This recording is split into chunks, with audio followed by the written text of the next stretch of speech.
Hello, I am Neha. Today we are discussing about the Phillips curve. Phillips curve एक economic concept है जो किसने develop किया था, A.W. फिलिप्स ने डेवलप किया था, जो इन्वर्स रिलेशनशिप बताता है किसके बीच में, इन्फ्लेशन और अनएम्प्लॉयमेंट के बीच में।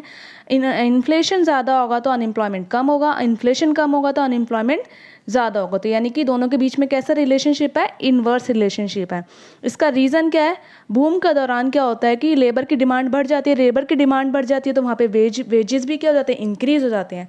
वहाँ पर फिर क्या होता है कि अनएम्प्लॉयमेंट क्या हो जाता है, इसकी वजह से कम हो जाता है। किसकी वजह से, वेजेस के इंक्रीज़ होने की वजह से। बट व्हेन वेज इंक्रीज़, लेकिन जब वेज इंक्रीज़ होते हैं तो फार्म का प्रोडक्शन कॉस्ट बढ़ जाती है, प्रोडक्शन कॉस्ट बढ़ेगी तो प्राइस भी इंक्रीज़ हो जाएंगे। इसको इसीलिए कहते हैं वेज इन्फ्लेशन भी कहते हैं।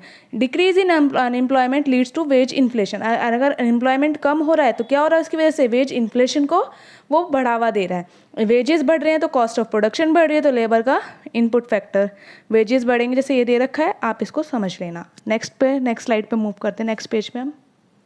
इन्वर्स रिलेशनशिप किसके बीच में, अनएम्प्लॉयमेंट और इन्फ्लेशन के बीच में, जो स्लोप होता है इसका कैसा होता है, डाउनवर्ड स्लोपिंग होता है, कनकेव कर्व होता है। जो इन्फ्लेशन होता है वो वाई एक्सिस पे रिप्रेजेंट करते हैं हम, और अनएम्प्लॉयमेंट को एक्स एक्सिस पे। जो जैसे कि अब ये रहा इन्फ्लेशन वाई एक्सिस पे, अनएम्प्लॉयमेंट एक्स एक्सिस पे, फिलिप्स कर्व डाउनवर्ड स्लोपिंग। अगर जैसे इंक्रीज हो रहा है, वेज इंक्रीज हो रहे हैं 10% से इंक्रीज हो रहे हैं, यानी कि इन्फ्लेशन को वो राइज होगा वहीं से। अनएम्प्लॉयमेंट रेट भी क्या हो रहा है वहाँ से, इसकी वजह से क्या हो रहा है, अनएम्प्लॉयमेंट रेट फॉल हो जाएगा U* से U1 पर। जी किसकी वजह से, this will cause the wage rate to increase, but when wage rate increases price will also increase. Wage rate increase होंगे तो प्राइस इंक्रीज होंगे, तो and eventually economy will return to the full employment, जिसकी वजह से economy कहाँ पर आ जाएगी, फुल एम्प्लॉयमेंट पर आ जाएगी। तो वहाँ पे लेवल ऑफ आउटपुट बढ़ जाएगा तो अनएम्प्लॉयमेंट वहाँ से कम हो जाएगा। Short run Phillips curve and long run Phillips curve को समझते हैं हम। शॉर्ट रन फिलिप्स कर्व क्या होता है, इन्वर्स रिलेशनशिप बताता है इन्फ्लेशन और अनएम्प्लॉयमेंट के बीच में, ट्रेड ऑफ करता है इन्फ्लेशन और अनएम्प्लॉयमेंट के बीच में। ट्रेड ऑफ मीन्स कि एक चीज़ बढ़ेगी एक चीज़ कम होगी, जैसे कि अनएम्प्लॉयमेंट बढ़ रहा है तो इन्फ्लेशन कम हो रहा है, अनएम्प्लॉयमेंट कम हो रहा है तो इन्फ्लेशन बढ़ रहा है, तो एक चीज़ बढ़ेगी एक चीज़ कम होगी शॉर्ट रन में। Short run Phillips curve L shape का होता है, जो कि इनिशियल इन्वर्स रिलेशनशिप बताता है दो वेरिएबल्स के बीच में, अनएम्प्लॉयमेंट और इन्फ्लेशन के बीच में। अनएम्प्लॉयमेंट बढ़ेगा तो इन्फ्लेशन कम होगा, और अनएम्प्लॉयमेंट कम होगा तो इन्फ्लेशन बढ़ेगा। जबकि लॉन्ग रन फिलिप्स कर्व क्या होती है, एक वर्टिकल लाइन होती है जो कि बताते हैं कोई परमानेंट ट्रेड ऑफ नहीं होता इन्फ्लेशन और अनएम्प्लॉयमेंट के बीच में, यानी कि कोई ट्रेड ऑफ नहीं होगा इन्फ्लेशन और अनएम्प्लॉयमेंट रेट के बीच में, यानी कि दोनों एक दूसरे की वजह से कम ज़्यादा नहीं होंगे, मतलब एक चीज़ कम और एक चीज़ ज़्यादा नहीं होगी इसमें। According to economics there is no trade off, ये बता रखा है, no trade off between inflation and unemployment in the long run, और decrease in unemployment can lead to increase in inflation. अगर अनएम्प्लॉयमेंट कम हो रहा है तो इंक्रीज होगा इन्फ्लेशन, लेकिन बट इन शॉर्ट रन, केवल शॉर्ट रन में ये चीज़ एग्जिस्ट करेगी। लॉन्ग रन में ये दोनों अनरिलेटेड होंगे, कौन, इन्फ्लेशन और अनएम्प्लॉयमेंट रेट। ग्राफिकली हम इसको देखते हैं अभी। फिलिप्स कर्व एक वर्टिकल होता है, कहाँ पर, नेचुरल रेट ऑफ अनएम्प्लॉयमेंट पर, जो कि attempt to change rate only to move the economy up and down the vertical line। इसमें क्या होता है, जो कर्व को अप एंड डाउन हम इसको मूव कर सकते हैं, कोई उसमें शिफ्ट नहीं होगा अगर हमारी इकोनॉमी में चेंज आ रहा है तो। लॉन्ग रन में क्या होता है, सिंगल रेट ऑफ अनएम्प्लॉयमेंट होता है, इसको नायरू बोलते हैं, नेचुरल रेट कहते हैं, जो कि कंसिस्टेंट होता है स्टेबल इन्फ्लेशन रेट से। लॉन्ग रन फिलिप्स कर्व क्या होता है, वर्टिकल होता है, so there is no trade off, कोई ट्रेड ऑफ नहीं होता इन्फ्लेशन और अनएम्प्लॉयमेंट के बीच में। अब डायग्राम के थ्रू समझते हैं हम। ये रहा हमारा इन्फ्लेशन रेट वाई एक्सिस पे, अनएम्प्लॉयमेंट रेट एक्स एक्सिस पर।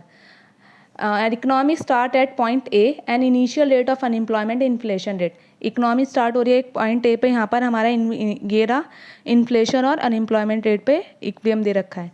If government decide to pursue expansionary economic policies, अगर गवर्नमेंट क्या बढ़ा रही है, एक्सपेंशनरीज पॉलिसीज़ को बढ़ावा दे रही है, जिसकी वजह से महंगाई बढ़ेगी, क्योंकि मनी सप्लाई एक्सपेंशनरी पॉलिसी में। अभी डायग्राम के थ्रू हम समझते हैं इसको, लॉन्ग रन फिलिप्स कर्व और शॉर्ट रन फिलिप्स कर्व को। Economy start at point A as an initial rate of unemployment inflation rate.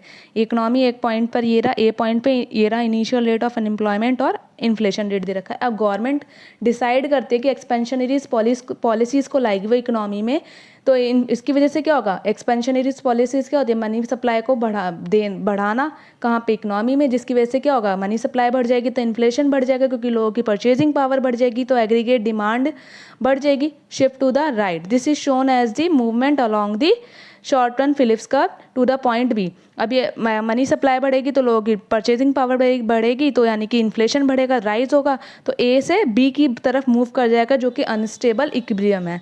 As aggregate demand increase, more worker will be hired by the firm in order to produce more output to meet the rising demand and unemployment rate will decrease. लोगों के worker को जो काम मिल जाएगा, जिसकी वजह से output बढ़ जाएगा, डिमांड बढ़ेगी, तो अनएम्प्लॉयमेंट वहाँ पे कम हो जाएगा। ड्यू टू हायर इन्फ्लेशन, अब इन्फ्लेशन बढ़ेगा तो expectation of future inflation changes.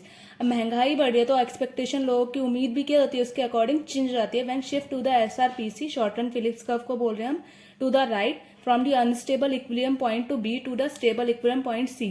Eight point C the rate of unemployment has increase back to its natural rate of, but inflation remain higher as the initial level. इसका मतलब है कि point B से point C पर shift हो जाएगा। लोगों की जो एक्सपेक्टेशन है कि महंगाई को लेकर, इन्फ्लेशन को लेकर, वो वही रहेगी कि अभी इतनी महंगाई ज़्यादा हो रही है तो आगे भी फ्यूचर में भी इतनी रहेगी। तो लॉन्ग रन फिलिप्स कर्व पे बी से वो शिफ्ट हो जाएगा अनस्टेबल इक्विलिब्रियम से स्टेबल इक्विलिब्रियम पे पॉइंट सी पर।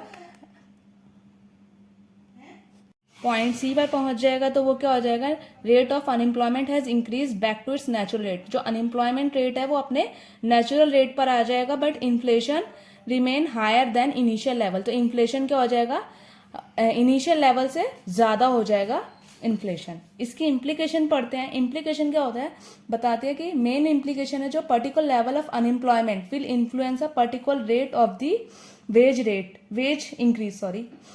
The two goals of low unemployment and low rate of inflation में इनकम्पैटिबल। यानी कि जो पर्टिकुलर अनएम्प्लॉयमेंट रेट है वो इन्फ्लुएंस करता है वेज को भी इंक्रीज होने पर, पर्टिकुलर वेज इंक्रीज होने पर। जो उसके दो गोल्स हैं, लो अनएम्प्लॉयमेंट और लो रेट ऑफ इन्फ्लेशन, वो भी क्या, इन दोनों को क्या होता है, इनकम्पैटिबल। यानी कि अगर एम्प्लॉयमेंट कम है तो ये तो नहीं हो सकता ना कि इन्फ्लेशन भी कम होगा।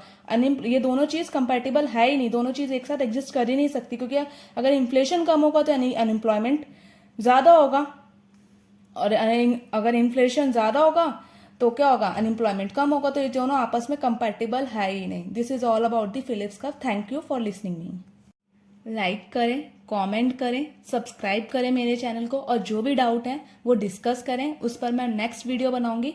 Thank you for watching my video.